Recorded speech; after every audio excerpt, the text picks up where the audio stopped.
त्रेता युग का समय था। धरती पर धर्म और अधर्म के बीच भयानक संघर्ष चल रहा था। लंका का राजा रावण, 10 सिर, 20 भुजाएं, अपार विद्या और शक्ति का स्वामी, अपने घमंड में इतना डूब चुका था कि उसने देवताओं को भी पराजित कर दिया था। रावण ज्ञानी था, शिव भक्त था, लेकिन उसका अहंकार ही उसका सबसे बड़ा शत्रु बन गया। उसने माता सीता का हरण कर लिया और यही उसके विनाश का कारण बना। वनवासी राम, वन में रहने वाले श्री राम, मर्यादा, करुणा और धर्म का प्रतीक, सीता माता को वापस लाने के लिए वानर सेना के साथ लंका पहुंचे। राम युद्ध नहीं चाहते थे, वे शांति चाहते थे। उन्होंने पहले रावण को संदेश भेजा, सीता को लौटा दो, युद्ध टल सकता है।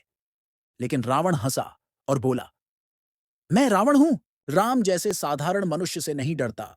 यही उसकी सबसे बड़ी भूल थी। लंका का महासंग्राम, लंका की धरती कांप उठी। एक ओर वानर सेना, हनुमान, सुग्रीव, नल, नील, अंगद। दूसरी ओर रावण की विशाल राक्षस सेना। आकाश में बाण उड़ रहे थे, समुद्र उफन रहा था। चारों ओर केवल युद्ध की गर्जना थी। हनुमान की गदा से राक्षस गिरते रहे थे।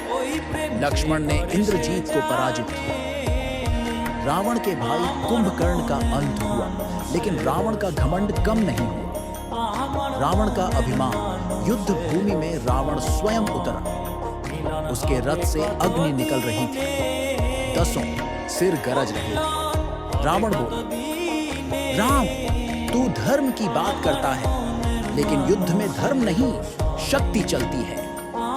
श्री राम शांत थे। उन्होंने कहा, जहां धर्म होता है वहां शक्ति स्वयं झुक जाती है। भयंकर युद्ध, राम और रावण के बीच भीषण युद्ध हुआ।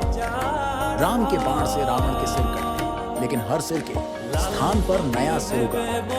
रावण हंसता और कहता, देखा राम, मैं अमर हूं। राम कुछ क्षण रुके, तभी विभीषण आगे आए और बोले, प्रभु, रावण की नाभि में अमृत है, जब तक वह रहेगा रावण नहीं मरेगा। ब्रह्मास्त्र का प्रयोग श्री राम ने आंखें बंद की, देवताओं का स्मरण किया, धर्म, सत्य और करुणा का संकल्प लिया।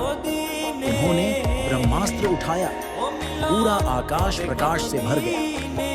देवता पुष्प वर्षा करने लगे। एक ही बार चला, सीधे रावण की नाभि। अधर्म का अंत, रावण का रथ टूट गया। उसके 10 सिर धरती पर गिर पड़े। लंका में सन्नाटा छा गया। रावण गिरते हुए बोला, राम, आज समझ आया, धर्म ही सबसे बड़ी शक्ति है। अहंकार का अंत हो गया, अधर्म हार गया, धर्म की विजय हुई, धर्म की जीत। श्री राम ने विभीषण को लंका का राजा बनाया, सीता माता को सम्मान पूर्वक वापस लाया। पूरी दुनिया ने देखा, सत्य चाहे कितना भी कमजोर लगे, लेकिन अंत में जीत उसी की होती है।